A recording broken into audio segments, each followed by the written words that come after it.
Motorcycle 1 litre में 65 से 70 kilometre चलती थी। अचानक इसकी एवरेज खराब हो गई और 45-40 पे आ गई। 2-3 मैकेनिक्स को दिखाने के बावजूद मामला काबू में न आया।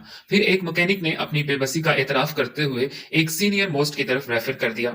चुनाचे बाइक वहां ले जाई गई। उसने सारी बात सुनी और छोटे को आवाज दी। छोटे से छोटा पेचकस मंगवाया। कार्बोरेटर से एक पेच खोल के छोटे को कहा कि इसे बफ लगा के लाओ। वो 1 मिनट में बफ लगा के ले आया। मैकेनिक ने पेच उसी जगह पर लगा दिया और कहा कि जाओ, इंशाल्लाह मसला हल हो जाएगा। पैसे भी उसने कुछ न लिए।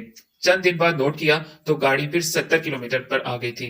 मैं शुक्रिया अदा करने के लिए गया तो पूछा क्या फॉल्ट था। मैकेनिक बोला कार्बन आ गया था। सिर्फ कार्बन आ जाने से इतना असर पड़ा?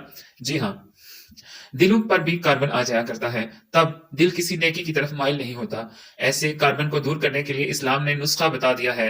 अल्लाह का जिक्र और इस्तिग़फ़ार की कसरत, नमाज की पाबंदी, कुरान